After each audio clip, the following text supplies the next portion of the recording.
দোয়াগুলি কি করলেন? আল্লাহর হাবিব বলেন, আল্লাহুম্মা জিদনা ওয়ালা তানকুসনা। হে আল্লাহ, আমাদেরকে বৃদ্ধি করে দিন, বেশি দিন, আমাদের কাছ থেকে কমায়েন না, আমাদেরকে কম দিয়েন না। তারপরে বলেন, ওয়া আকরিমনা ওয়ালা তুহিননা। হে আল্লাহ, আমাদেরকে সম্মানিত করুন, আমাদেরকে অপমানিত করেন না। আল্লাহর কাছে দোয়া করতেছেন। ওয়া আতিনা ওয়ালা তাহরিমনা। আল্লাহ, আমাদেরকে বেশি বেশি দান করুন, আমাদেরকে বঞ্চিত করবেন না, মাহরুম করবেন না। তারপরে ওয়া আসিরনা ওয়ালা তুসির আলাইনা। আল্লাহ, আমাদেরকে প্রাধান্য বিস্তার করার ব্যবস্থা করে দিন, আমাদের উপরে যেন কেউ প্রাধান্য বিস্তার না করে, আমাদের উপরে যেন কেউ বিজয় লাভ করতে না পারে, আমাদেরকে আল্লাহ আপনারা বিজয় দান করুন। তারপরে আল্লাহর হাবিব বলেন, ওয়া আরদিনা। হে আল্লাহ, আপনি আমাদের উপরে রাজি খুশি হয়ে যান, তারপরে আমাদেরকেও আপনার উপরে রাজি খুশি হওয়ার ব্যবস্থা করে দিন। বলেন সুবহানাল্লাহ। এই দোয়াগুলি করার পর নবীজি বলতেছেন, সুম্মা ক্বালা লাকাদ উনজিলা আলাইয়া আশরু আয়াতিন। হে আমার সাহাবীরা, এই মাত্র আমার উপরে 10টা আয়াত নাজিল হয়েছে। কয়টা আয়াত বলেন? 10টা আয়াত নাজিল হয়েছে। মান আকামাহুন্না দাখালাল জান্নাহ। যে ব্যক্তি এই 10টি বিষয়কে প্রতিষ্ঠিত করবে, নিজের জীবনে বাস্তবায়ন করবে, দাখালাল জান্নাহ, ওই মানুষটা জান্নাতে প্রবেশাধিকার লাভ করবে। বলেন সুবহানাল্লাহ। কয়টা বিষয় বলেন? 10টা আয়াত, 10টা বিষয় হলো 60টা। কয়টা বলেন? 10টা আয়াত নাজিল হয়েছে। এই 10টা আয়াতের মধ্যে মোটামুটি মুফাসসিরিনে কেরাম 60টা বিষয় নির্ধারণ করেছেন। নবীজি বলেন, যে ব্যক্তি এই 60টি বিষয়ে নিজের জীবনে বাস্তবায়ন করবে, আল্লাহ পাক রব্বুল আলামিন তাকে জান্নাতে প্রবেশ অধিকার দান করবেন। বলেন সুবহানাল্লাহ। আমরা কি সেই বেহেশতে যাইতে রাজি আছি? তাহলে কি সেই 60টি বিষয় আমাদের জীবনে বাস্তবায়ন করে নাকি না করে? বলেন করে, না? তাহলে সেই 60টি বিষয় আমাদের জানতে হবে কোরআন থেকে। কোরআনে সেই 60টি বিষয় কি? সর্বপ্রথম আল্লাহ তাআলা বলেছেন, ক্বাদ আফলাহাল মুমিনুন।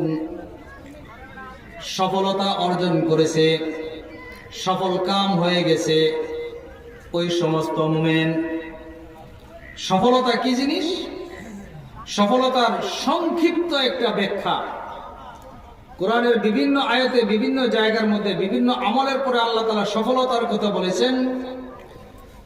মুফাসসিরিনে কেরাম সফলতার যে কথাটা বলেছেন তার সংক্ষিপ্ত একটা রূপ হচ্ছে এই: দুনিয়ার জীবনে কোনো মানুষের যত চাওয়া আছে, যত মনের বাসনা আছে, যত কামনা আছে, কোনো বাসনা কামনা একটাও নিজের থেকে দূরে থাকবে না। আর যত দুঃখ কষ্ট আছে, টেনশন আছে দুনিয়ার, একটাও নিজের কাছে আসবে না। এটাকে বলা হয় সফলতা। আবার বুঝেন, মানুষের জীবনে, কোন ব্যক্তির জীবনে যত চাওয়া পাওয়া আছে, সব চাওয়া, সব চাহিদা, সব আকাঙ্ক্ষা তার পূর্ণ হয়ে গেল, আর তার মনের যত টেনশন আছে, আগত যত পেরেশানি আছে, যত দুঃখ কষ্ট আছে দুনিয়ার জীবনে, কোন একটা দুঃখ কষ্ট পেরেশানি তার জীবনে না আসার নাম হচ্ছে চূড়ান্ত সফলতা। বলেন, এই সফলতা পৃথিবীর জীবনে কোনো মানুষ লাভ করা সম্ভব? কোনোভাবেই সম্ভব নয়। এই সফলতা একমাত্র পরকালীন জীবনে লাভ করা সম্ভব। জোরে বলেন সুবহানাল্লাহ। কোরআনের এক আয়াতে আল্লাহ তাআলা বলেন, وقال الحمد لله الذي أذهب عنا الحزن إن ربنا لغفور شكور। মানুষ যখন জান্নাতে যাবে, জান্নাতের প্রবেশ অধিকার যখন লাভ করবে, তখন ওই মানুষগুলি বলবে, আল্লাহ শুকরিয়া আদায় করে, সমস্ত প্রশংসা ওই আল্লাহ পাক রব্বুল আলামিনের জন্য, যে মহান রব্বুল আলামিন আমাদেরকে সকল প্রকার দুঃখ কষ্ট থেকে বিরত রেখে আমাদের কাছ থেকে সকল প্রকার দুঃখ কষ্ট দূর করে দিয়েছেন। সমস্ত প্রশংসা সেই আল্লাহ পাক রব্বুল আলামিনের জন্য। এই কথাটা বলবেন মানুষ যখন জান্নাতে যাবে। কোথায় যাবে বলেন? জান্নাতে যখন যাবে তখন মানুষ এই কথাটা বলবে। অন্য এক জায়গায় আল্লাহ তাআলা বলেন, ইন্নাল্লাযীনা ক্বালু রাব্বুনাল্লাহু সুম্মা ইসতাকামু তাতানাজ্জালু আলাইহিমুল মালাঈকাতু আল্লা তাখাফু ওয়া লা তাহজানু ওয়া আবশিরু বিল জান্নাতিল্লাতী কুনতুম তুআদুন। যারা ঈমান এনেছে, যারা এই কথা বলেছে আমাদের রব আল্লাহ, আমাদের রব কে জোরে বলেন। এই কথা যে মানুষ বলেছে, সুম্মা ইসতাকামু, তারপরে এই কথার উপরে যারা অবিচল অটল রয়েছে, আল্লাহ পাক রব্বুল আলামিন বলেন তাতানাজ্জালু আলাইহিমুল মালাঈকা, ওই মানুষগুলির উপরে, ওই মানুষগুলির কাছে আল্লাহ পাক রব্বুল আলামিনের পক্ষ থেকে ফেরেশতা অবতীর্ণ হবে। বলেন সুবহানাল্লাহ। কি অবতীর্ণ হবে বলেন? ফেরেশতা। যারা এই কথা বলবে আমাদের রব আল্লাহ, এই কালিমা পরে ঈমানের উপরে যারা ইস্তেকামাত থাকবে তাদের উপরে আল্লাহ পাক রব্বুল আলামিন ফেরেশতা নাজিল করবেন।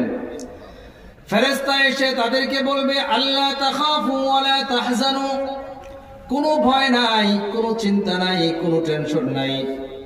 ওয়া আবশিরু বিল জান্নাহ, আর জান্নাতের সুসংবাদ নাও। কুনতুম তুআদুন, যে জান্নাত সম্পর্কে তোমাদের সাথে আল্লাহ পাক ওয়াদা করেছিলেন, এই জান্নাতের সুসংবাদ নাও। বলেন সুবহানাল্লাহ। বলবেন নাহনু আউলিয়াউকুম ফিল হায়াতিদ দুনিয়া ওয়া ফিল আখিরাহ, ফেরেশতারা বলবেন আমরা তোমাদের দুনিয়ার জীবনে বন্ধু ছিলাম, পরকালীন জীবনে তোমাদের বন্ধু। যতক্ষণ পর্যন্ত জান্নাতে না পৌঁছবা ততক্ষণ পর্যন্ত তোমাদের সাথে আমরা থাকবো। বলেন সুবহানাল্লাহ। তারপরে আল্লাহ তাআলা বলেন ওয়ালাকুম ফিহা মা তাশতাহি আনফুসুকুম ওয়ালাকুম ফিহা মা তাদউন। এই আয়াতে আল্লাহ তাআলা বলেন ফেরেশতারা সুসংবাদ জানাই দিবে তোমাদের জন্য পুরস্কার হচ্ছে এই মা তাশতাহি আনফুসুকুম, তোমাদের মনে যা চাইবে সব কিছুই আল্লাহ পাক দান করবেন। ওয়ালাকুম ফিহা মা তাদউন, যা কিছু দাবি করবা সব কিছু আল্লাহ পাক পূরণ করবেন। বলেন সুবহানাল্লাহ। তাহলে মনের সব আশা পূরণ হওয়া, মনের যত দাবি আছে সকল দাবি পূরণ হওয়ার জায়গা বলেন এটা কি দুনিয়াতে নাকি পরকালে? পরকালে। সকল প্রকার দাবি, সকল প্রকার মনের কামনা বাসনা পূর্ণ হওয়ার জায়গা হচ্ছে পরকাল। সুতরাং সফলতা অর্জন করার জায়গা হচ্ছে পরকাল, সফলতা ভোগ করার জায়গা হচ্ছে পরকাল। সেই সফলতা অর্জন করার জন্য কর্মের জায়গা হচ্ছে দুনিয়া। জোরে বলেন ঠিক কিনা? তাহলে এক নাম্বার আল্লাহ তাআলা বলেন সফলকামী হয়েছেন ওই সমস্ত মুমিনগণ, সফলতা অর্জন করেছেন ওই সমস্ত মুমিনগণ। পরকালে সফলতা অর্জন করার জন্য, সফলতা অর্জন করার জন্য যে বিষয়গুলি শর্ত দেওয়া হয়েছে, এই বিষয়গুলি যদি দুনিয়াতে কোনো মানুষ পালন করতে পারে তাহলে কিয়ামতের ময়দানে আল্লাহ পাক তাকে সফলতা দান করবেন। সেটা হচ্ছে তার মনে যা চাইবে, মনে যা দাবি করবে, সকল প্রকার চাহিদা, সকল প্রকার দাবি আল্লাহ পাক জান্নাতে পূরণ করবেন। বলেন সুবহানাল্লাহ। দুনিয়ার জীবনে আমাদের অনেক চাহিদা জাগে, অনেক কিছু আমরা দাবি করি, সকল প্রকার দাবি পূরণ হয় না, সকল প্রকার আশাও পূরণ হয় না। এই আশা পূরণ হওয়ার জন্য আল্লাহ পাক দুনিয়াতে ব্যবস্থা করেছেন নেক আমলের, আর এটা ভোগ করার জন্য সফলতা অর্জন করার জায়গা হচ্ছে পরকাল। তাহলে এক নাম্বার বিষয় হচ্ছে সফলতা অর্জন করেছেন ওই সমস্ত মানুষ।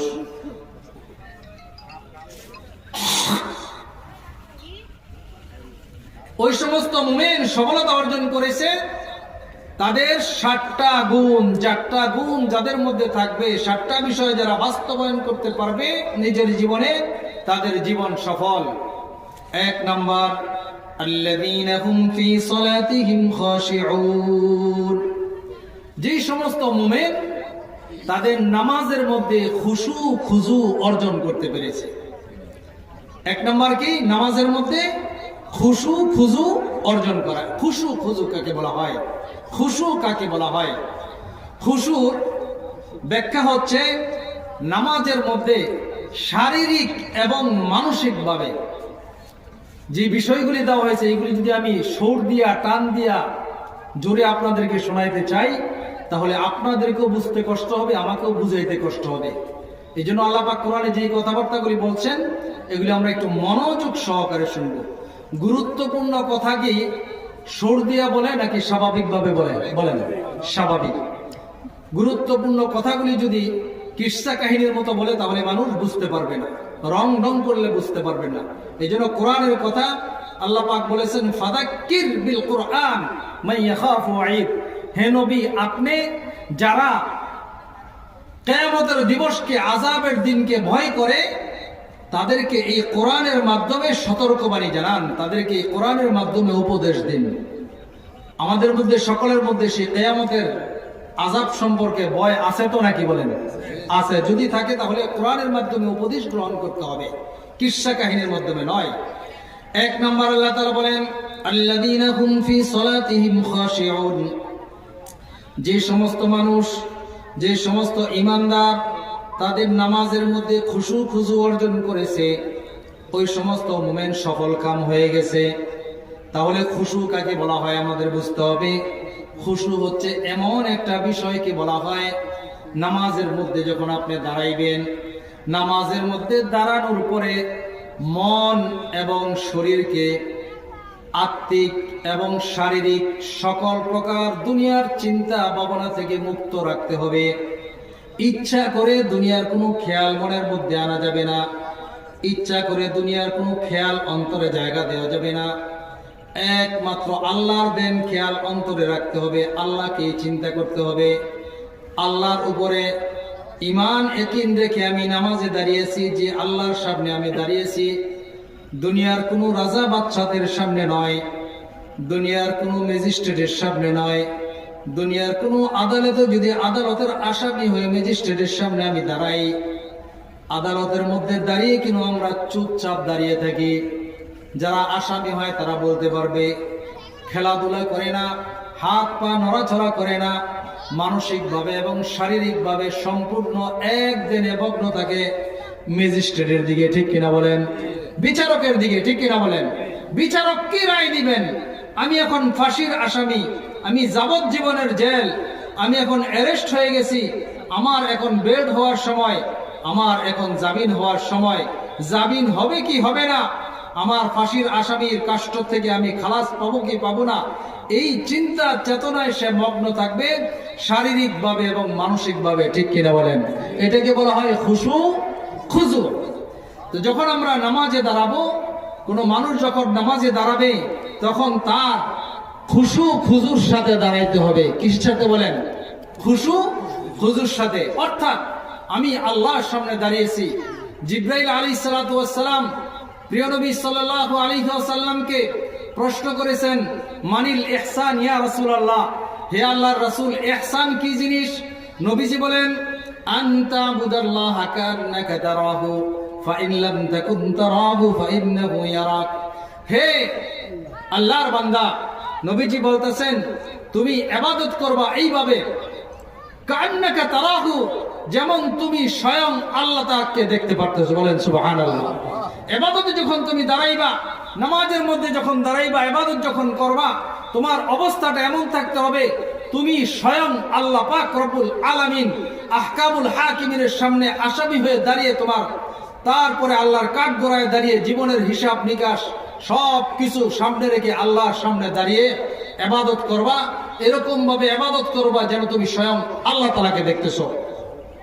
ফাইন লাম তাকুন তারাহু, যদি এটা সম্ভব না হয়, মনের মধ্যে যদি এই অবস্থাটা তৈরি করা না যায় যে আমি স্বয়ং আল্লাহ পাককে দেখতেছি, তাহলে আল্লাহর হাবিব বলেন, ফাইন লাম তাকুন তারাহু ফাইন্নাহু ইয়ারাক, কমপক্ষে এতটুকু মনের মধ্যে জায়গা দিবা, যার ইবাদত করতেছো তিনি স্বয়ং তোমাকে দেখতেছেন। বলেন তো, আমরা যখন নামাজে দাঁড়াই বা পৃথিবীর যে কোনো প্রান্তে থাকি, গুনাহ করি আর নেক করি, ভালো করি আর খারাপ করি, আমরা যদি আল্লাহ তাআলাকে না দেখি, আল্লাহ পাক আমাদেরকে দেখেন কি দেখেন না? জোরে বলেন, দেখেন।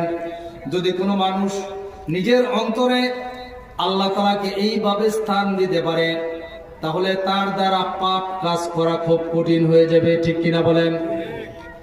খুব কঠিন হয়ে যাবে। এক সাহাবী রাসূল সাল্লাল্লাহু আলাইহি ওয়াসাল্লামের কাছে কিছু প্রশ্ন করেছেন যে আমি ইবাদত কিভাবে করব, আমাকে কিছু উপদেশ দিন। তারপরে আল্লাহর হাবিব বলেন, ইত্তাকিল্লাহ, তুমি আল্লাহ তাআলাকে ভয় করো। এটা তোমার দুনিয়ার জীবনের যত আমল আছে সমস্ত আমলগুলিকে সুন্দর করে দিবে। বলেন সুবহানাল্লাহ। আল্লাহর ভয় অন্তরে রেখে যখন মানুষ নামাজে দাঁড়াইবে তখন তার নামাজ সুন্দর হয়ে যাবে।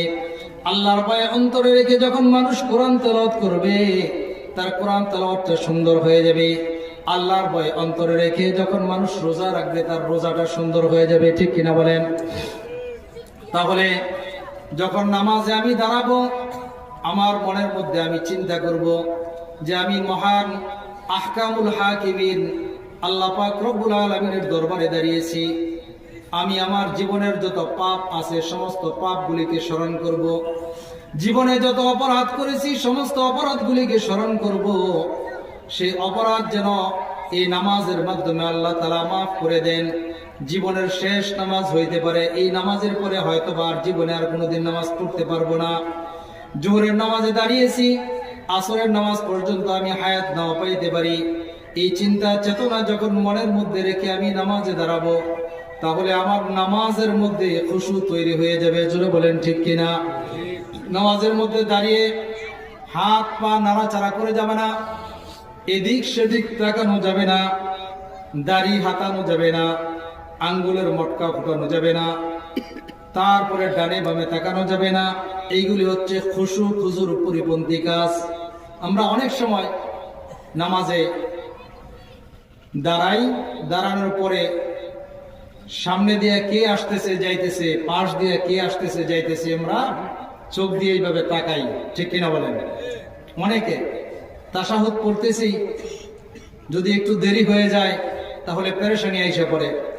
রুকুতে যদি যাই ইমাম সাহেব তাসবিহ একটু বেশি পড়লে পেরেশানি আইসা পড়ে। এই যে অবস্থাগুলি এইগুলি হচ্ছে খুশু খুজুর বিপরীত। এগুলি কি বলেন? খুশুর বিপরীত। নামাজে দাঁড়ানোর পর, নামাজ শেষ করার পর আমি জমিতে যাইতে হবে, খেতে ঔষধ দিতে হবে, বাজারে যাইতে হবে, দুনিয়ার যত কাজকর্ম আছে এইগুলি আমার মনের মধ্যে যখন এসে যাবে এইগুলি থেকে আমার অন্তরকে দূর করতে হবে। এইগুলি অন্তরে জায়গা দেওয়া যাবে না। যথাসম্ভব চেষ্টা করতে হবে এইগুলি অন্তরে জায়গা দেওয়া যাবে না। যখন একদিন দুই দিন এইভাবে করতে থাকবো আস্তে আস্তে নামাজের মধ্যে খুশু তৈরি হয়ে যাবে। ঠিক কিনা বলেন? প্রিয় নবী সাল্লাল্লাহু আলাইহি ওয়াসাল্লাম এক হাদিসের মধ্যে বলেছেন, আবু হুরায়রা রাদিয়াল্লাহু তাআলা আনহু থেকে হাদিস, নবীজি বলেন, খুল্লাতান লা ইহসিহিমা রাজুলুন ইল্লা দাখালাল জান্নাহ। এমন এক দুইটা অভ্যাস, যে দুইটা অভ্যাস যদি মানুষ গ্রহণ করতে পারে, যে দুইটা আমল যদি মানুষ গ্রহণ করতে পারে তাহলে দাখালাল জান্নাহ, জান্নাতে প্রবেশ করবে। তারপরে নবীজি বলেন, আলা ওয়াহুমা ইয়াসিরুন ওয়া মান ইয়ামালু বিহিমা কালিলুন। হে আমার সাহাবীরা, এই দুইটা আমল অত্যন্ত সহজ, কিন্তু এটার উপরে আমলকারীর সংখ্যা অত্যন্ত নগণ্য, খুব কম পাওয়া যাবে। দুইটা আমল যদি কোনো মানুষ করে তাহলে বেহেশতে প্রবেশ করবে। এই আমল দুটা খুবই সহজ, কিন্তু আমলকারীর সংখ্যা অত্যন্ত কম। এই দুইটা আমলের কথা বলবো। নবীজি বলেন, প্রত্যেক ফরজ নামাজের পরে 10 বার সুবহানাল্লাহ, 10 বার আলহামদুলিল্লাহ, 10 বার আল্লাহু আকবার। প্রত্যেক ফরজ নামাজের পরে 10 বার সুবহানাল্লাহ, 10 বার আলহামদুলিল্লাহ, 10 বার আল্লাহু আকবার। তাহলে এক ওয়াক্ত নামাজের মধ্যে কয়বার হলো বলেন? 30 বার। 5 ওয়াক্ত নামাজে কয়বার? 150 বার। নবীজি বলেন, সাহাবীরা, যদিও তোমাদের গণনায় 5 ওয়াক্ত নামাজ এটা 150 বার, কিন্তু আমল নামার মধ্যে লেখা হবে 1500 বার। তারপরে নবীজি বলেন, আবার এই আমল যখন রাত্রিবেলায় মানুষ ঘুমাইতে যাবে, ঘুমানোর পূর্ব মুহূর্তে সব কাজকর্ম শেষ করার পর ঘুমানোর পূর্বে এই আমলটা বার সুবহানাল্লাহ, আলহামদুলিল্লাহ, আল্লাহু আকবার, তিনটা তাসবিহ মিলায়া 100 বার। কতবার বলেন? 100 বার। 33 বার সুবহানাল্লাহ, 33 বার আলহামদুলিল্লাহ, 33 বার আল্লাহু আকবার, 34 বার আল্লাহু আকবার। কত হলো? 100। 33 বার সুবহানাল্লাহ, 33 বার আলহামদুলিল্লাহ, 34 বার আল্লাহু আকবার, 100 বার। নবীজি বলেন তোমাদের হিসাব অনুযায়ী এটা যদিও 100 বার, মিজানের পাল্লা এটা আমলনামার মধ্যে ওজন হবে কমপক্ষে 10,000 বার। বলেন সুবহানাল্লাহ। 1000 বার তো হবেই কমপক্ষে, ইখলাসের সাথে করলে এটা 10,000 পর্যন্ত, একে 70,000 বার পর্যন্ত হইতে পারে। তবে সর্বনিম্ন সংখ্যা নবীজি বলেন 1000 বার। এখন সাহাবায়ে কেরাম জিজ্ঞেস করলেন, ইয়া রাসূলুল্লাহ, এত সহজ আমলটা মানুষ করতে পারবে না কেন, একটু বলেন। নবীজি বললেন, হে আমার সাহাবীরা, মানুষ যখন নামাজে দাঁড়াইবে, নামাজ শেষ হওয়ার পূর্ব পর্যন্ত তার দুনিয়ার যত কাজকর্ম আছে সব মাথার ভিতরে ঢুকবে। দুনিয়ার যত ঝামেলা আছে, দোকানের ঝামেলা, ব্যবসার ঝামেলা, ক্ষেতের ঝামেলা, সংসারের ঝামেলা, সকল প্রকার ঝামেলা মাথায় নিয়ে যখন সে নামাজে দাঁড়াইবে, কতক্ষণের মধ্যে নামাজটা শেষ করবে আর কতক্ষণে মসজিদ থেকে বের হয়ে সে তার কাজের মধ্যে লিপ্ত হয়ে যাবে, এই পেরেশানিতে থেকে নামাজ পড়বে, নামাজের সালাম ফিরানোর পর এই তাসবিহ পড়তে ভুলে যাবে। ঠিক কিনা বলেন? অবস্থাটা এরকম হয় কিনা? আবার রাত্রে বেলায় যখন ঘুমাবে, ঘুমানোর সময় সারাদিন কি করেছে না করেছে এই সমস্ত ফিকিরে থাকবে, আগামীকাল কি করবে সেই প্ল্যান করবে। করতে করতে হঠাৎ এক সময় ঘুমিয়ে যাবে, ঘুমানোর পূর্বে তাসবিহগুলি আর পড়তে পারবে না। আমাদের অবস্থাটা কিরকম হয়? তাহলে নবীজি সেই 1000-1500 বছর পূর্বে এই কথা বলেছেন, দুইটা আমল খুবই সহজ, এটা যদি কেউ করতে পারে তাহলে জান্নাতে যাবে, কিন্তু সহজ আমলটার আমলকারীর সংখ্যা কম থাকবে। তার মধ্যে একটা হচ্ছে নামাজ। নামাজের মধ্যে দাঁড়িয়ে মানুষ দুনিয়ার চিন্তা ভাবনা করবে। এই দুনিয়ার চিন্তা ভাবনা যখন মানুষের অন্তরে ঢুকে যাবে, তখন সে এই আমলের ফজিলত থেকে এবং আমল করা থেকে বঞ্চিত হয়ে যাবে। এইটা খুশুর পরিপন্থী কাজ। এই জন্য আমাদের নামাজে দাঁড়িয়ে খুশুর সাথে নামাজটা পড়ার চেষ্টা আমাদের করতে হবে। আল্লাহ পাক আমাদেরকে তৌফিক দান করুন, জোরে বলেন আমিন। এখন এই যে 5 ওয়াক্ত নামাজ, আমরা অনেকে এই ফিতনায় আছি, অনেকে এই বিভ্রান্তির মধ্যে, অনেকে এই কুফরি মতবাদের মধ্যে, এই নাস্তিক মুরতাদদের, শয়তানের দোসরদের মধ্যে আমরা আছি যে নামাজ দিলে দিলেই পড়লে হয়। ঠিক কিনা বলেন? আছে না নাই বলেন? নামাজ 5 ওয়াক্ত লাগে না, কোরআনের মধ্যে 5 ওয়াক্ত নামাজের কথা নাই, এরকম বিভিন্ন ফিতনা। যাই হোক, ওই ফিতনার দিকে আমি আলোচনা করতে চাই না। নামাজ যে 5 ওয়াক্ত পড়তে হবে, এর মধ্যে আপনাদের কারো কোনো সন্দেহ আছে? যাক, যদি সন্দেহ থাকে তাহলে আমি আলোচনা করবো, আর সন্দেহ যদি না থাকে তাহলে এর মধ্যে আলোচনা করার দরকার নেই। নামাজ যে দিলে দিলে পড়া যায় না, নামাজ যে অঙ্গ প্রত্যঙ্গ লড়াইয়া রুকু সিজদা দিয়ে পড়তে হয়, এর মধ্যে আমাদের কোনো সন্দেহ আছে? আরেক শ্রেণীর মানুষ আছে। ওই দিন আমার এক মুসল্লি আমাকে মোবাইল দেখায় বলতেছে যে দেখেন, বয়স যখন 60 হয়ে যায় তখন আর আমরা বাস্তবিক যে নামাজ পড়ি এই নামাজটা আর পড়তে হয় না, তখন মনে মনে নামাজের সময় ধ্যান খেয়াল করলেই নামাজ আদায় হয়ে যাবে। বলেন নাউজুবিল্লাহ। এই কথাই কি আপনারা বিশ্বাস করেন? তাহলে এই কথাটাও বিশ্বাস যেহেতু না করেন, এই বিষয়েরও তেমন কোনো আলোচনা করার দরকার নাই। তবে আমি একটা কথা বলি, হযরতে আব্দুল কাদের জিলানী রহমতুল্লাহি আলাইহি, তিনার নাম শুনছেন তো আপনারা? তিনি কেমন বড় ওলি ছিলেন? সাধারণ কোনো মানুষ ছিলেন নাকি জবরদস্ত কোনো ওলি ছিলেন? যারা এখন আব্দুল কাদের জিলানীর বাৎসরিক উরুস করেন এবং তিনার ভক্ত থাকেন কিন্তু নামাজ পড়েন না, তাদের জন্য আমি একটু কথা বলি। যারা পর্দার আড়ালে শ্রবণরত আমার মায়েরা আছেন, তারাও মনোযোগ সহকারে শুনেন। হযরতে আব্দুল কাদের জিলানী রহমতুল্লাহি আলাইহি তিনার যখন ইন্তেকালের সময় হয়ে যায়, অন্তিম মুহূর্তে তিনি যে ঘরের ভিতরে শোয়া আছেন, আব্দুল কাদের জিলানী রহমতুল্লাহ আলাইহি পীরের কথা বলতেছি, তিনার পীরের কথা। অন্য বর্ণনা আছে আব্দুল কাদের জিলানীর কথা। দুজনেই জবরদস্ত বুজুর্গ ছিলেন। ইন্তেকালের সময় যখন আসলো, তিনার অন্তিম সময়ে এক লোক মানুষের বেশে এসে তিনার ঘরের ভিতরে প্রবেশ করেছেন। মানুষের ঘরে ঠিক আছে।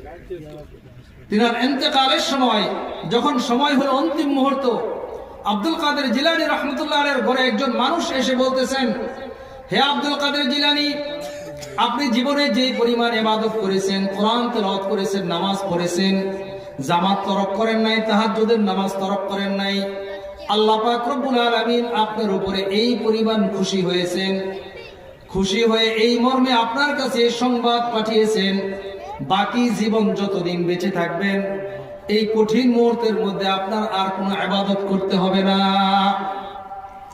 আব্দুল কাদের জিলানী রহমতুল্লাহ আলাইহি খুব গভীরভাবে চিন্তা করলেন, ইবাদত করতে হবে না এই মর্মের সংবাদ কে এনেছে?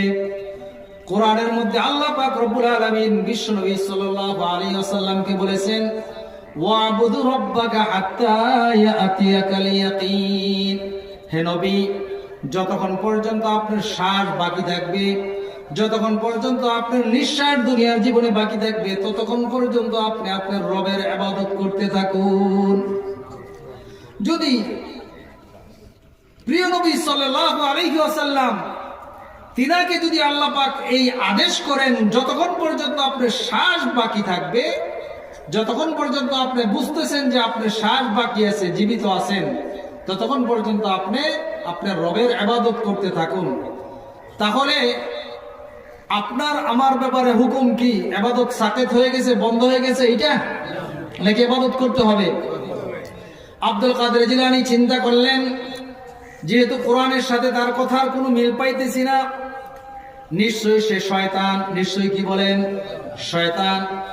আব্দুল কাদের জিলানী বললেন, লা হাওলা ওয়ালা কুওয়াতা ইল্লা বিল্লাহ, আস্তাগফিরুল্লাহ। এই সমস্ত তাসবিহগুলি পড়তে থাকলেন। শয়তান আস্তে ঘর থেকে বের হয়ে গিয়ে বলতেছে, আব্দুল কাদের জিলানী, ঠিকই আমি শয়তান, আমি তোমার ঈমান নষ্ট করার জন্য এসেছিলাম, শেষ মুহূর্তে তোমাকে ধোঁকা দিতে এসেছিলাম, কিন্তু তোমার এলেম আজকে তোমাকে বাঁচাই দিল। কারণ তিনি তো জানতেন কোরআনের এলেম তিনার মধ্যে আছেন। তখন আব্দুল কাদের জিলানী বললেন, চিন্তা করলেন যে এটাও তো আরেকটা ধোঁকা। যদি আমি মনে করি আমার এলেম আমাকে বাঁচিয়েছে, তাহলে এটা তো বিশাল বড় অহংকার হয়ে গেল, ঠিক কিনা বলেন? বাঁচানোর মালিক জোরে বলেন কে? তিনি বললেন, শয়তান, তুই আসলেই শয়তান, মুরদুদ শয়তান। আমার এলেম আমাকে বাঁচাই নাই, আমাকে রক্ষা করেছে তোর হাত থেকে স্বয়ং আল্লাহ। জোরে বলেন ঠিক কিনা? এই জন্য সদা সর্বদা আল্লাহর উপরে ভরসা। যারা বলে যে নামাজ লাগে না, নামাজ পড়তে হবে না, এই বয়সে গেলে আর নামাজ পড়া লাগে না, তাহলে আমাদের বিনা দ্বিধায়, বিনা চিন্তায়, বিনা সংকোচে বুঝতে হবে এটা শয়তান। জোরে বলেন ঠিক কিনা? এখন বলবেন, হুজুর, মানুষ আবার শয়তান হয় কিভাবে? মানুষ আবার শয়তান হয় কিভাবে? আমরা কি সূরা নাস সকলেই তো মুখস্থ পারি, ঠিক না? মুখস্থ পারি না? সূরা নাসের মধ্যে আল্লাহ পাক রব্বুল আলামিন নবীজিকে বলেছেন, হে নবী, আপনি বলুন, কুল আউযু বিরাব্বিন নাস, আপনি বলুন, আমি মানুষের প্রবঞ্চনা থেকে রবের আশ্রয় চাইতেছি। না, আমি মানুষের ধোঁকা থেকে রবের আশ্রয় চাই। কার আশ্রয় চাই বলেন? আল্লাহর আশ্রয় চাই। মালিকিন নাস, যিনি মানুষের মালিক। মানুষের মালিক কে বলেন? আল্লাহ। মানুষের মালিকের আশ্রয় চাই। ইলাহিন নাস, মানুষের ইলাহ। ইলাহকে জোরে বলেন? আল্লাহ। মানুষের ইলাহের কাছে আমি আশ্রয় চাই। তারপরে কি? মিন শাররিল ওয়াসওয়াসিল খান্নাস, যে সমস্ত খান্নাস এক প্রকার শয়তান আর কি, ধোঁকা দেওয়ার, ওয়াসওয়াসা দেয় মানুষের অন্তরে, মিন শাররিল ওয়াসওয়াসিল খান্নাস, যে খান্নাস খারাপ কাজের দিকে মানুষকে প্রবঞ্চনা দেয়, ওয়াসওয়াসা দেয়, তার থেকে আমি আমার রবের আশ্রয় চাই, মানুষের রবের আশ্রয় চাই। আল্লাযী ইউওয়াসবিসু ফি সুদুরিন নাস, সেই ওয়াসওয়াসাটা কোথায় দেয়? মানুষের অন্তরে। কোথায় দেয় বলেন? সুদূর শব্দের অর্থ হচ্ছে সিনা, অন্তর। এই সদরুনের মধ্যে, মানুষের অন্তরে সে শয়তান ধোঁকা দেয়, ঠিক কিনা বলেন? মনের মধ্যে বিভিন্ন খারাপ জিনিস জাগায়, কয় আমি তার থেকে আমি রবের, মানুষের রবের আশ্রয় চাই। হে নবী, আপনি এই কথাটা বলুন।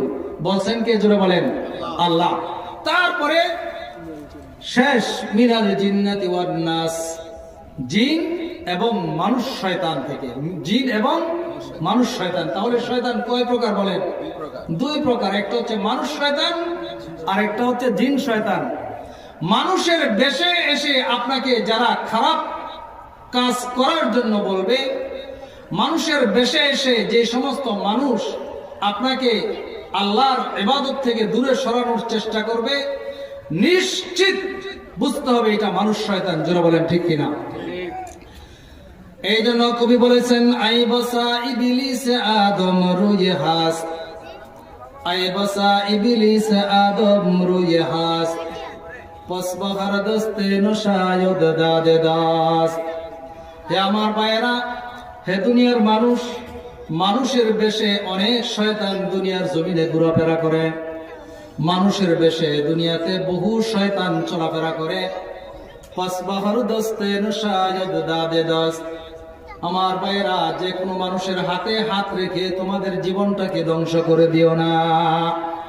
এই জন্য পীর ধরার ক্ষেত্রে, মুরিদ হওয়ার সময় যাচাই বাছাই করে মুরিদ হতে হবে, ঠিক কিনা বলেন? নাম উল্লেখ করেই বলি, এই দেশের মধ্যে একটা পার্টি আছে, জাকের পার্টি। জোরে বলেন ঠিক কিনা? 8 রশির মুরিদ, রশি হচ্ছে 8টা। কোনো বানানো কথা বলতেছি না আমার ভাইয়েরা, নিজে কানে শুনে কথা বলতেছি। আমার এক মুসল্লি মসজিদে নামাজ পড়ে, সে 8 রশির মুরিদ।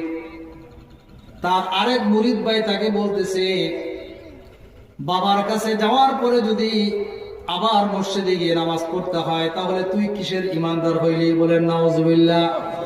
সব দায়িত্ব তো বাবার কাছে দিয়ে আসছ, বাবাই তো তোমাকে জান্নাতে নিয়ে যাবে। বলেন নাউজুবিল্লাহ। এই জন্য অনেক বন্ডামি, কুফরি কথা আমরা শুনে থাকি। বাবার হাতে যখন হাত দিয়েছি আর কোনো চিন্তা নাই, বাবার দরবারে যখন গিয়েছি আর কোনো চিন্তা নাই। এই ধরনের কথাবার্তা, এই ধরনের চিন্তা ভাবনা যারা করবে, তারা নিশ্চিত মানুষ শয়তান। জোরে বলেন ঠিক কিনা? বাবা আপনাকে জান্নাতে নিতে পারবে না। এই পৃথিবীর মধ্যে আমার সাথে একটু বলবেন, সবচেয়ে ক্ষমতা, সবচেয়ে বুজুর্গী, সবচেয়ে উত্তম, সবচেয়ে দামি মানুষ আল্লাহ পাক দুনিয়াতে কাকে পাঠাইছেন বলেন? আমাদের নবী রাসূলুল্লাহ সাল্লাল্লাহু আলাইহি ওয়াসাল্লামকে। রাসূলুল্লাহ সাল্লাল্লাহু আলাইহি ওয়াসাল্লামের কাছে যখন এই আয়াত নাজিল হলো, ওয়া আনজির আশিরাতাকাল আকরাবিন, হে নবী, আপনি আপনার পরিবার পরিজন যারা আছে, নিকট আত্মীয় যারা আছে, সকলকে জাহান্নামের আযাবের ব্যাপারে সতর্ক করুন। কিসের ব্যাপারে বলেন? জাহান্নামের আযাবের ব্যাপারে, পরকালের শাস্তির ব্যাপারে তাদেরকে সতর্কবাণী জানান। তখন রাসূলুল্লাহ সাল্লাল্লাহু আলাইহি ওয়াসাল্লাম সকল বংশের মানুষদেরকে ডাক দিয়া বলছেন, ইয়া মাশারা কুরাইশিন, কুরাইশ বংশদেরকে ডাক দিয়া, বিভিন্ন শাখাদেরকে ডাক দিয়া বলছেন, তোমরা তোমাদের আমলকে সুন্দর করো। ফাইন্নাকুম লান তুগনি আনকুম মিনাল্লাহি শাইআ, জেনে রাখো, আমল যদি সুন্দর না হয়, ঈমান যদি না থাকে, তাহলে কাল কিয়ামতের কঠিন ময়দানে আমি রাসূল হওয়া সত্ত্বেও তোমাদের জন্য মুক্তির কোনো ব্যবস্থা করতে পারবো না। তারপরে নবীজি বলেন, ইয়া ফাতিমাতু আন কিদি নাফসাকা আনিন নার, হে ফাতেমা, তুমি তোমাকে জাহান্নামের আযাব থেকে বাঁচানোর ব্যবস্থা করো। আমি কিন্তু তোমার বাবা নবী হওয়া সত্ত্বেও, তুমি আমার মেয়ে হওয়া সত্ত্বেও কিয়ামতের ময়দানে জাহান্নাম থেকে বাঁচানোর কোনো ব্যবস্থা আমি করতে পারবো না। তারপরে নবীজি তার ফুফুকে ডাক দিয়ে বলেছেন, হে আমার ফুফু, আপনিও আপনার ভাইয়ের ছেলে নবী হয়েছে এই আশা করে আপনি ভরসা করে থাকবেন না। আমল যদি না থাকে কিয়ামতের ময়দানে কিন্তু আমি কোনো কাজে আসব না, তবে দুনিয়ার সাথে আপনাদের সাথে আমার সম্পর্কটা ভালো থাকবে। তাহলে নবীজি কি বললেন? আমল যদি না থাকে কিয়ামতের ময়দানে নবীজির আত্মীয় হওয়া, নবীজির পরিবারের লোক হওয়া, নবীজির প্রতিবেশী হওয়ার কারণে কিয়ামতের ময়দানে জাহান্নাম থেকে মুক্তির আশা করতে পারবে না। ঠিক কিনা বলেন? তাহলে যারা দুনিয়ার জীবনে বলে যে আমার কাছে আসো, আমার কাছে বায়াত গ্রহণ করো, আমি কিয়ামতের ময়দানে তোমাকে জাহান্নামের আযাব থেকে বাঁচিয়ে জান্নাতে নিয়ে যাব, আমার সাথে একটু বলেন, এটা কি মানুষ নাকি শয়তান? কি শয়তান বলেন? মানুষ শয়তান। আল্লাহ পাক আমাদেরকে এই সমস্ত মানুষ শয়তান থেকে ঈমানকে হেফাজত করার তৌফিক দান করুন। যারা বলেন আমিন। এই জন্য আমরা মানুষ শয়তান থেকে হেফাজত থাকবো, যে কোনো মানুষের হাতে বায়াত গ্রহণ করব না। তাহলে নামাজ জীবনে 5 ওয়াক্ত পড়তে হবে, সময় মতো পড়তে হবে, অঙ্গ প্রত্যঙ্গ লাড়িয়ে পড়তে হবে, রুকু সেজদার মাধ্যমে পড়তে হবে, যতদিন জীবনে বেঁচে থাকি ততদিন পড়তে হবে, তারপরে খুশু খুজুর সাথে পড়তে হবে। ঠিক কিনা বলেন? তো আল্লাহ তাআলা বলেন, আল্লাযীনা হুম ফি সালাতিহিম খাশিউন, মুমিনদের মধ্যে ওই সমস্ত মুমিন যারা তাদের নামাজকে সুন্দর করেছে, যারা তাদের নামাজের মধ্যে খুশু খুজু অর্জন করেছে, সুন্দরভাবে উত্তমভাবে নামাজটা আদায় করেছে, আল্লাহ তাআলা বলেন আফলাহা, তারা সফলতা অর্জন করেছে। বলেন সুবহানাল্লাহ। আল্লাহ পাক আমাদেরকে এই সফলতা অর্জনকারীদের মতো নামাজ পড়ার তৌফিক দান করুন। জোরে বলেন আমিন। এই নামাজ যদি আমাদের জীবনে না থাকে, রাসূল সাল্লাল্লাহু আলাইহি ওয়াসাল্লাম বলেন, বাইনাল আবদি ওয়াল কুফরি তারকুস সালাহ, মানুষ, মুসলমান, ইমানদার এবং কাফেরের মধ্যে পার্থক্যই হচ্ছে নামাজ। যে মানুষটা নামাজ পড়ে ওই মানুষটা মুসলমান, আর ওই মানুষটা নামাজ পড়ে না, নামাজ আদায় করবে না, ওই মানুষটা হচ্ছে কাফের। রাসূল সাল্লাল্লাহু আলাইহি ওয়াসাল্লামের জীবদ্দশায় সাহাবায়ে কিরামদের জামানায় কোনো মুনাফিকও মসজিদে না গিয়ে একা একা নামাজ পড়ার সাহস করতেন না। 5 ওয়াক্ত নামাজ জামাতের সাথে তারা পড়তেন। এই জন্য নবীজি বলেছেন, যেই ব্যক্তি মসজিদে আসবে তাকে তুমি ইমানদার হিসাবে সাক্ষী দাও। মসজিদে যদি কোনো মানুষ না আসে তাহলে তাকে ইমানদার বলা যায় না। আমাদের দেশের কিছু কিছু মানুষ আছে খুব পাক্কা ইমানদার, পাক্কা মুমিন, তারা বলে মসজিদে যারা নামাজ পড়তে যায় ইমান ঠিক না। ঠিক কিনা বলেন? কার লগে নামাজ পড়তাম? সব বেঈমানের দল। তিনি নিজে একা পাক্কা মুমিন, পাক্কা ইমানদার। মসজিদে না যাইয়ে তিনি পাক্কা ইমানদার, নামাজ না পড়ে পাক্কা ইমানদার। আল্লাহ পাক কোরআনে বলেন, ইয়া আইয়ুহাল্লাযীনা আমানু রুকউ ওয়াসজুদু ওয়া'বুদু রাব্বাকুম ওয়াফআলুল খায়রা লাআল্লাকুম তুফলিহুন। হে আমার ইমানদার বান্দারা, তোমরা রুকু করো রুকুকারীদের সাথে, ওয়ারকাউ মা'আর রাকিঈন। তাহলে রুকু করো রুকুকারীদের সাথে, তার অর্থ কি? একা একা নামাজ পড়া নাকি জামাতে নামাজ পড়া? বলেন জামাতে নামাজ পড়া। ওয়ারকাউ মা'আর রাকিঈন, আল্লাহ তাআলা বলেন উরকুউ ওয়াসজুদু ওয়া'বুদু রাব্বাকুম। হে আমার ইমানদার বান্দারা, রুকু করো, সিজদা করো, আর এই রুকু সিজদার মাধ্যমে তোমরা তোমাদের রবের ইবাদত করো। রুকু সিজদার মাধ্যমে রবের ইবাদত করো। ওয়াফআলুল খায়রা, এবং তোমরা ভালো কাজ করো, কল্যাণের কাজ করো। তাহলে এই নামাজ, রুকু এবং সিজদার মাধ্যমে জামাতের সাথে যদি আমরা 5 ওয়াক্ত নামাজ পড়ি, 5 ওয়াক্ত নামাজ যদি আদায় করি, তাহলে আল্লাহ পাক রব্বুল আলামিন বলেন লাআল্লাকুম তুফলিহুন, আশা করা যায় তোমরা সফলতা অর্জন করতে পারবা। তাহলে 1 নাম্বার, মানুষ জীবনে সফল হওয়ার জন্য দুনিয়াতে 5 ওয়াক্ত নামাজ পড়তে হবে কি হবে না? জোরে বলেন। নামাজ না পড়ে কি সফলতা অর্জন করা যাবে? তাহলে যারা নামাজ পড়ে না, নামাজ আদায় করে না, তারা মনে মনে যতই তসবিহ জপক যে আমার জীবন সার্থক, আমার জীবন সফল, তার চেয়ে ব্যর্থ, তার চেয়ে নগণ্য জীবন আর কারো নাই। ঠিক কিনা বলেন? এই জন্য আমরা 5 ওয়াক্ত নামাজ পড়বো তো ইনশাআল্লাহ। আল্লাহ পাক তৌফিক দান করুন। যারা বলেন আমিন। এখন এই নামাজ কখন পড়বো আমরা? দেখেন যে বিষয়গুলি অনেক কথা, নামাজ আমরা কখন পড়ব? একজন মানুষের উপরে নামাজ যখন ফরজ হয়ে যায় সেই সময় থেকে পুরুষ মানুষ মৃত্যুর আগ পর্যন্ত আর তার নামাজ বন্ধ হওয়ার কোনো সুযোগ নেই, একমাত্র যদি সে পাগল না হয়। কি না হয় বলেন? যদি পাগল না হয়, অচেতন হয়ে 6 ওয়াক্ত নামাজ যদি তার অতিবাহিত না হয়, 6 ওয়াক্ত নামাজ অতিবাহিত হওয়ার আগে যদি সে জ্ঞান ফিরে লাভ করে, তারপরে যদি পাগল সুস্থ হয়ে যায়, তাহলে তার নামাজ মাফ নাই। কোন মানুষ যখন পানিতে ডুবে গেছে, নবীজি বলেন পানিতে ডুবে যাওয়ার পরে সে যদি বুঝতে পারে এখন নামাজের সময় আছে, কিন্তু তার হুঁশ আছে, ওই সময় তাকে নামাজ আদায় করতে হবে। তারপরে মা বোনের ব্যাপার, তাদের 5 ওয়াক্ত নামাজ পড়তে হবে, কিন্তু কিছু কিছু সময় আছে যে সময়টাতে আল্লাহ পাক তাদের জন্য নামাজ মওকুফ করেছেন, নামাজ মাফ করেছেন।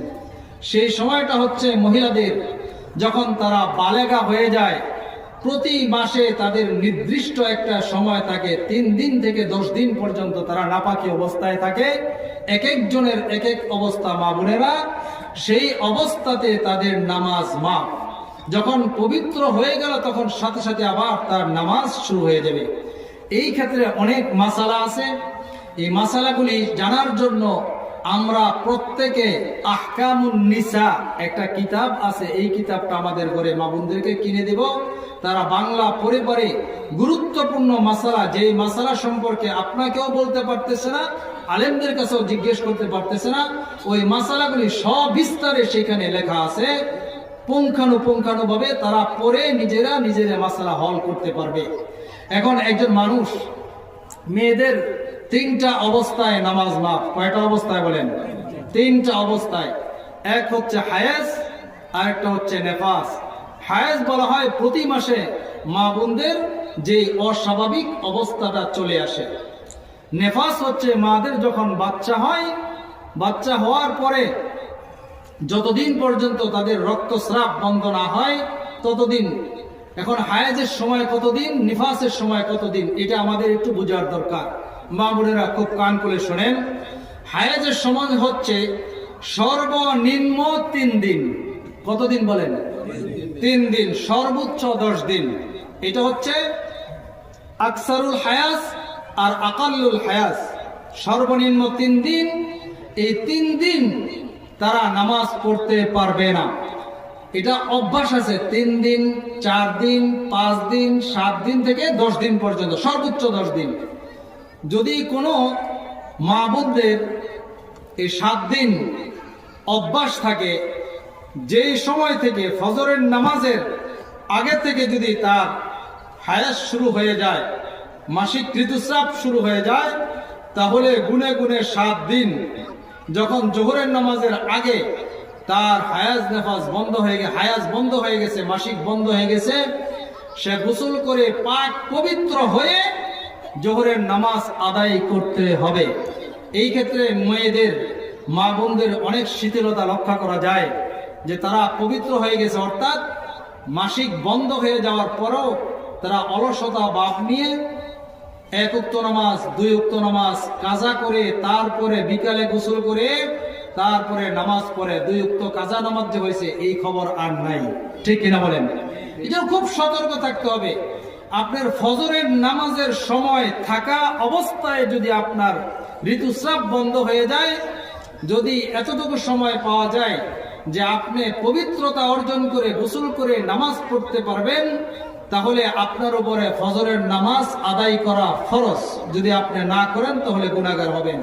ওই সময় যদি আপনি অলসতা, অসতর্কতার কারণে যদি আপনি ঘুমিয়ে থাকেন, ঘুম থেকে উঠে তারপরে গোসল করেন, জোহরের নামাজ আদায় করেন, ফজরের নামাজ বাদ দেন, 1 ওয়াক্ত নামাজ আপনার উপরে রয়ে গেল।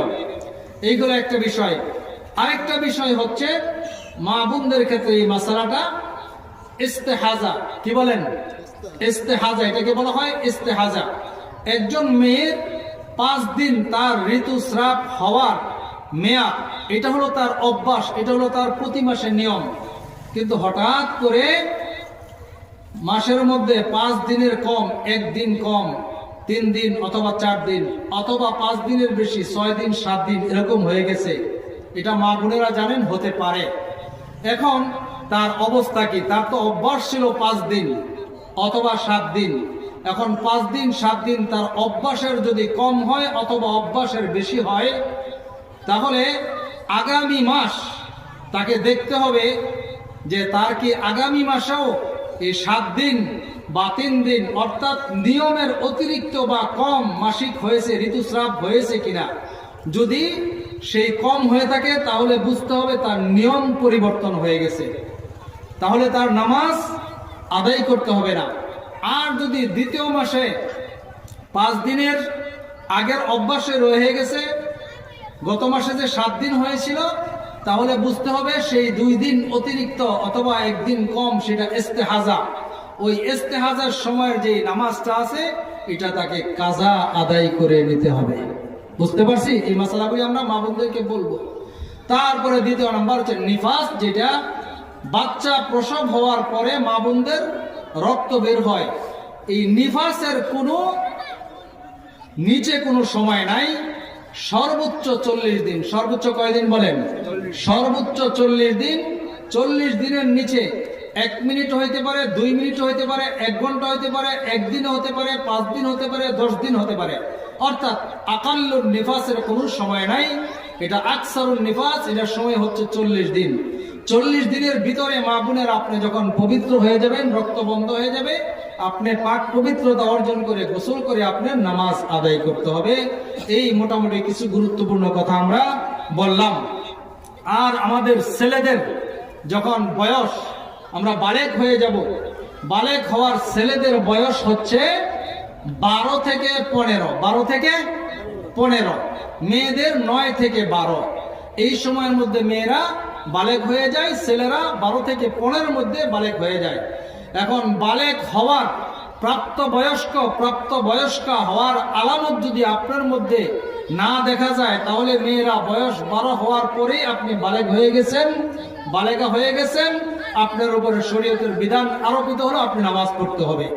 ছেলেরা যখন বয়স 12 থেকে 15 এর মধ্যে বালেক হওয়ার কোনো আলামত দেখা গেল না, বয়স 15 হয়ে গেছে, তাহলে আলামত আসলো আপনি বালেক, আলামত না আসলো বালেক, আপনার উপরে শরীয়তের বিধান জারি হয়ে গেছে, ফরজ হয়ে গেছে, আপনি নামাজ পড়তে হবে। এখন এই অভ্যাসটা করানোর জন্য আমাদের বাবা মার দায়িত্ব। বিশ্বনবী সাল্লাল্লাহু আলাইহি ওয়াসাল্লাম বলেন, মুরু সিবিয়ানাকুম বিসসালাতি ইযা বালাগু 7 আদরিবুহুম ইযা বালাগু 10।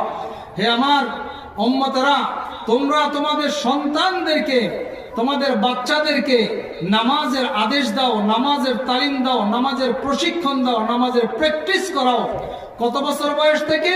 ইদা বালাগু 7, যখন তারা 7 বছর বয়সে উপনীত হবে। অযরিবুহুম ইদা বালাগু 10।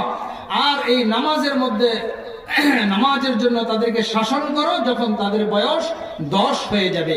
10 বছর বয়স যখন হয়ে যাবে, তখন আপনার সন্তান যদি নামাজ না পড়ে, তাহলে আপনি তাকে সাধারণভাবে লাঠি দিয়ে আঘাত করে শাসন করতে হবে।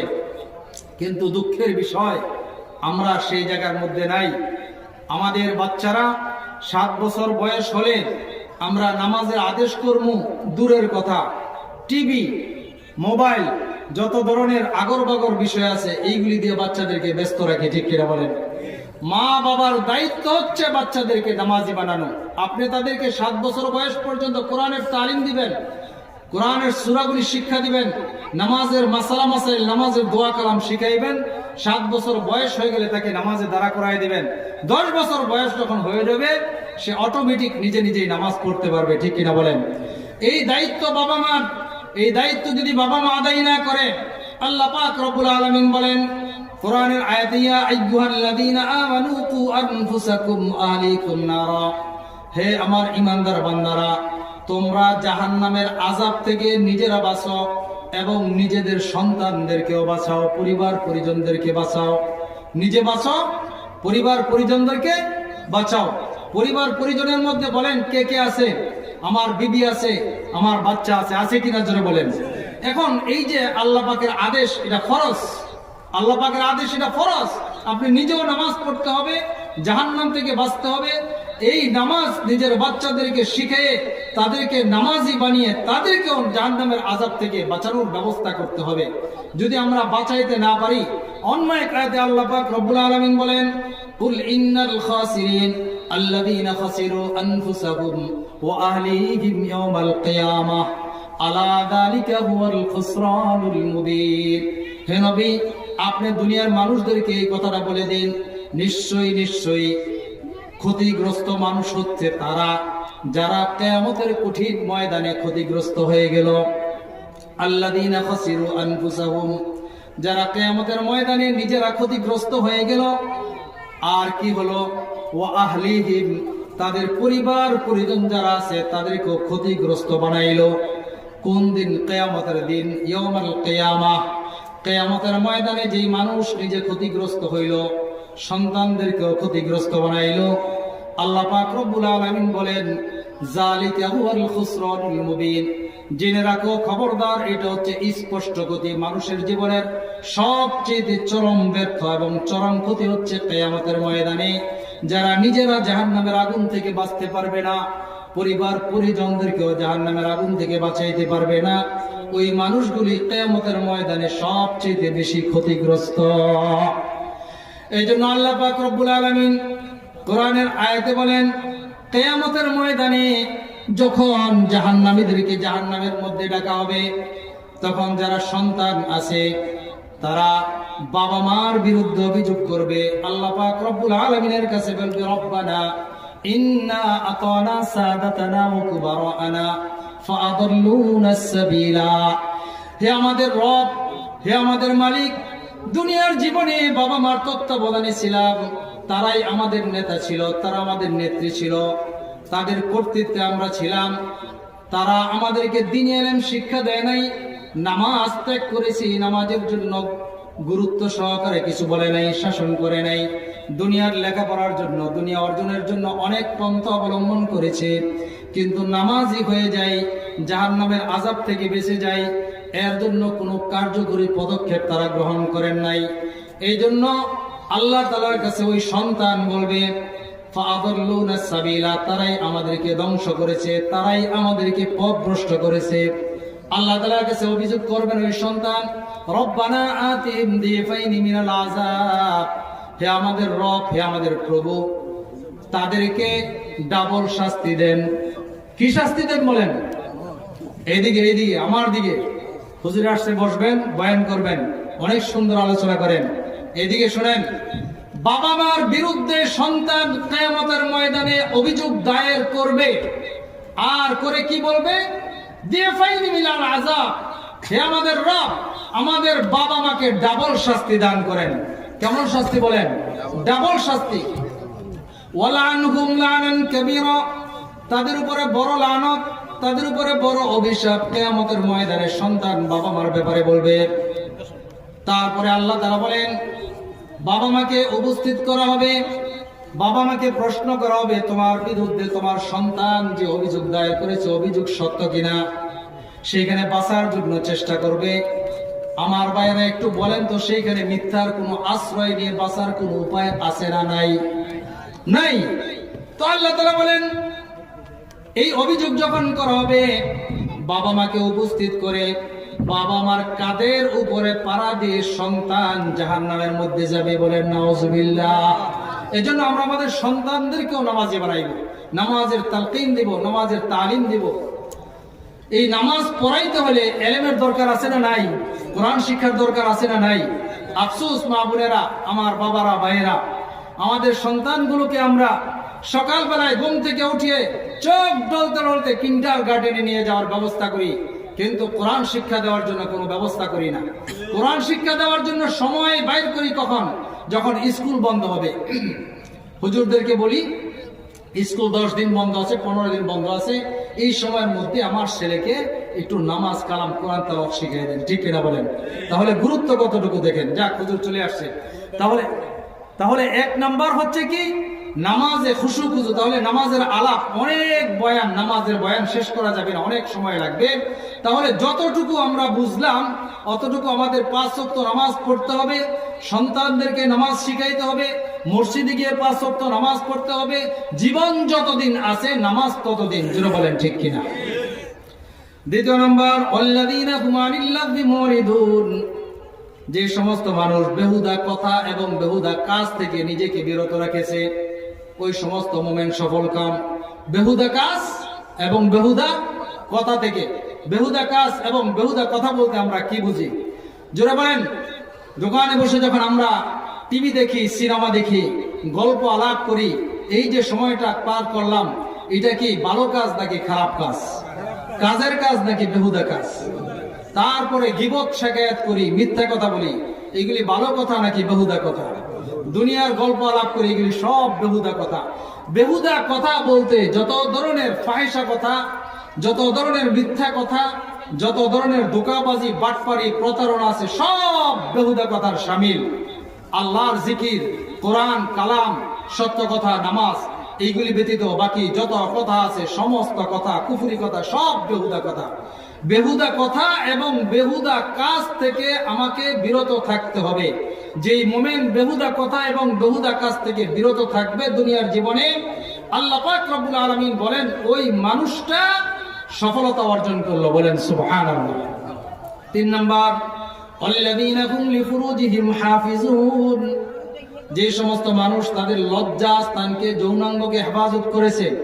নারী এবং পুরুষ উভয় যৌনাঙ্গকে হেফাজত করেছে। যৌনাঙ্গকে হেফাজত করার পদ্ধতি কি জিনিস এটা আমরা খুব ভালোভাবে জানি।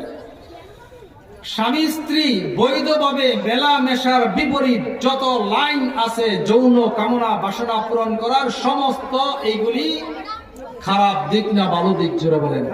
খারাপ দিক। এইগুলি থেকে নিজেকে বিরত রাখতে হবে। রাসূলুল্লাহ সাল্লাল্লাহু আলাইহি ওয়াসাল্লাম এক হাদিসে বলেন, যে ব্যক্তি মাইয়াজমাল্লি মা বাইনা লাহইহি ওয়া মা বাইনা রিজলাইহি আজমাল্লাহুল জান্নাহ, আমার উম্মতরা, যে ব্যক্তি দুইটা জিনিসের জিম্মাদারি আমি রাসূলকে দিবা, আমার দ্বারা, আমার জন্য যারা দুইটা জিনিসের জিম্মাদারি নিবা, আমার জন্য যারা দুইটা জিনিসের জিম্মাদারি নিবা, 1 নাম্বার হচ্ছে 2 চোয়ালের মাঝখানে, সেটা হচ্ছে জিহ্বা। সেটা কি বলেন? জিহ্বা। আর একটা হচ্ছে 2 উরুর মাঝখানে, সেটা কি বলেন? যৌনাঙ্গ, লজ্জাস্থান। সেটা পুরুষ এবং মহিলা উভয় জনের। মাইয়াজমাল্লি মা বাইনা রিজলাইহি ওয়া মা বাইনা লিহাইহি, যেই ব্যক্তি দুইটা জিনিসের দায়িত্ব নিয়ে হেফাজত করবে, আল্লাহর হাবিব বলেন আজমাল্লাহুল জান্নাহ, আমি রাসূল সাল্লাল্লাহু আলাইহি ওয়াসাল্লাম তাদের জান্নাতের দায়িত্ব নিয়ে নিলাম। বলেন সুবহানাল্লাহ। তাহলে এই তো দুইটা জিনিসকে আমরা হেফাজত করব। একটা হচ্ছে লজ্জাস্থান আর একটা হচ্ছে জবান। জবান দিয়া কোনো ফাহিশা কথা বলবো না, জবান দিয়া মিথ্যা কথা বলবো না, জবান দিয়া কোনো ধরনের গীবত শিকায়াত আমরা করব না, আর লজ্জাস্থানের হেফাজত করব। তারপরে 4 নাম্বার, ওয়াল্লাযীনা হুম লিআমানাতিহিম ওয়া আহদিহিম রাউন, যারা আমানতের খেয়ানত করবে না, আমানত রক্ষা করবে। এই আমানত 2 প্রকার। কয় প্রকার বলেন? 2 প্রকার। 1 প্রকার হচ্ছে আল্লাহর পক্ষ থেকে আমানত, 2 নাম্বার প্রকার হচ্ছে মাখলুকের পক্ষ থেকে আমানত। আমানতের অনেক লম্বা আলোচনা আছে। তার মধ্যে রাসূল সাল্লাল্লাহু আলাইহি ওয়াসাল্লামের একটা হাদিস শুনাই, সেটা হচ্ছে নবীজি বলেন, ক্বালা রাসূলুল্লাহ সাল্লাল্লাহু আলাইহি ওয়াসাল্লাম, লা ঈমানা লিমান লা আমানাতা লাহু ওয়া লা দীনা লিমান লা আহদা লাহু। নবীজি বলেন, যেই ব্যক্তির মধ্যে আমানতদারিতা নাই তার ঈমান নাই। আমানতদারিতা যার মধ্যে নাই তার কি নাই? জোরে বলেন, ঈমান নাই। আল্লাহর পক্ষ থেকে আমানত হচ্ছে আল্লাহ পাকের যত আদেশ, আল্লাহ পাকের যত নিষেধ, সবগুলিকে পালন করা। 5 ওয়াক্ত নামাজ আল্লাহর পক্ষ থেকে আমার কাছে আমানত। ঠিক কিনা বলেন? রমজানের রোজা রাখা আমার কাছে আমানত। আল্লাহ তাআলার সমস্ত বিধানগুলি পালন করে, এটা আমার কাছে আমানত। এই বিধানগুলি যদি আমি পালন না করি তাহলে এই আমানতের খেয়ানত হয়ে যাবে। আল্লাহ তাআলা বলেন, ইয়া আইয়ুহাল্লাযীনা আমানু লা তাখুনুল্লাহ ওয়ার রাসূল ওয়া তাখুনু আমানাতিকুম ওয়া আনতুম তা'লামুন। হে আমার ঈমানদার বান্দারা, তোমরা আল্লাহর সাথে আমানতের খেয়ানত করো না, আল্লাহর রাসূলের ব্যাপারে আমানতের খেয়ানত করো না। তারপরে ওয়া তাখুনু আমানাতিকুম, তোমাদের পারস্পরিকভাবেও যদি কেউ আমানত রাখে তাহলে সেই আমানতেরও খেয়ানত করো না। আমানত আজকে আমাদের এই অবস্থা হয়ে গেছে। আমি যে এখানে বসে বয়ান করতেছি, আপনি যদি 5 লক্ষ টাকা আমার কাছে আমানত রাখেন, তাহলে আপনি এই গ্যারান্টি নিতে পারবেন না আমার কাছ থেকে যে আগামী 1 সপ্তাহ পরে চাইলে 5 লক্ষ টাকা যেরকম দিচ্ছেন এরকম আপনাকে প্রদান করব। এরকম ইমানদার আমি হই নাই। জোরে বলেন ঠিক কিনা? আপনারা হয়েছেন? হ্যাঁ, আল্লাহু আকবার। আমানতের বিষয়, আমানতের মাসালা। আপনাকে একজন মানুষ 1000 টাকা আপনার কাছে আমানত রাখছে, 100 টাকার নোট 10টা, যেরকম রাখছে ঠিক সেরকম আপনি যদি পুরান টাকা চেঞ্জ করে নতুন টাকা এখানে রাখেন, তারপরে তাকে দেন, আমানতের খেয়ানত হয়ে গেল। ঠিক কিনা বলেন? যেরকম দিছে এরকমই তাকে দিতে হবে। এটা হচ্ছে আমানত রক্ষা করা। তো আল্লাহ তাআলা বলেন, ওয়াল্লাযীনা হুম লিআমানাতিহিম ওয়া আহদিহিম রাউন, যারা আমানত রক্ষা করে এবং ওয়াদা পূরণ করে, ওই সমস্ত মুমিন কিয়ামতের ময়দানে সফল কাম হয়ে যাবে। বলেন সুবহানাল্লাহ। দুনিয়াতে তারা সফলতা অর্জন করে ফেলল। তাহলে আমানতের খেয়ানত করা যাবে না, ওয়াদা রক্ষা করা এটা প্রত্যেক মুসলমানের উপরে অত্যাবশ্যক জরুরি। তাহলে নবীজি বলেছেন, যার কাছে আমানত নাই তার ঈমান নাই, যার কাছে ওয়াদার গুরুত্ব নাই তার কাছে দিন নাই। তাহলে বলেন আমাদের ওয়াদার কি অবস্থা? দোকান থেকে যখন বাকি খাই, ভাই 1000 টাকার সদাই দেন, আগামী শনিবারে দিয়ে দিব। এই আগামী হইতে হইতে হইতে হইতে আর আগামী আসে না। ঠিক কিনা বলেন? রাত্রেবেলায় ঘুম থেকে ডাইকে উঠাইছি, ভাই কিছুদিন আগে এক লোক আমার কাছ থেকে 2000 টাকা হাওলাত নিছে, 4 মাস হয়েছে। 2000 টাকা নিছে এই বইলা যে আমার বিবি অসুস্থ, এখন আমার কাছে কোনো টাকা নাই, ডাক্তার দেখাইতে হবে, ওষুধ কিনতে হবে। তো মানবিক বিবেচনায় এই সমস্ত কথাবার্তা বললে মানুষকে একটু সহযোগিতা করতে হয়। ঠিক কিনা বলেন? তো কবে দিবেন? এমুক তারিখে দেবো, 1 সপ্তাহ পরে। আর যদি 1 সপ্তাহ পরে না হয় তাহলে 17 দিন পরে মাস শেষ হবে, অবশ্যই আমি দিয়ে দিব। এই 1 সপ্তাহ শেষে 17 দিন পার হইলো, আজকে 4 মাস। আমারে দেখলে এদিক দিয়ে ওই দিক দিয়ে যায়, ওই দিক দিয়ে ওই দিক দিয়ে যায়। আমি আর টাকাও চাই না, এমনি দৌড়ায়, আর দৌড়ে লাগছে। ঠিক কিনা বলেন? এই চরিত্র কি ওই লোকেরই আছে নাকি আমাদের মধ্যে আছে? বলেন। দোকানের মহাজন প্রতি বছর হালখাতা করে, হালখাতা কইরা মিষ্টি খাওয়াইয়া বিরিয়ানি খাওয়াইয়া টাকা পাওনা মাত্র 300 চিঠি দেয়, তার পিছনে 150 টাকার বিরিয়ানি গেল, দোকানের মধ্যে দিয়েছে মাত্র 100 টাকা, 50 টাকা বাকি। ঠিক কিনা? 200 টাকা বাকি, বিরিয়ানি খাইয়েছে 150 টাকা। ঠিক কিনা বলেন? এই যে আমাদের অবস্থা, এই যে আমাদের ইমানের অবক্ষয়, আমলের অবক্ষয়, আমার ভাইয়েরা, এই ইমান দিয়া, এই আমল দিয়া, এই মুসলমানিত্ব দিয়া কিয়ামতের ময়দানে পার পাওয়া যাবে না। তাহলে যার কাছে আমানত নাই তার কি নাই? যেটা বলেন, ইমান নাই। কি নাই? যার ইমান নাই সে আমানত রক্ষা করতে পারে না। যার আমানতের রক্ষা নাই তার ইমান নাই। আর যার কাছে ওয়াদা রক্ষা নাই, ওয়াদার গুরুত্ব নাই, তার দিন নাই।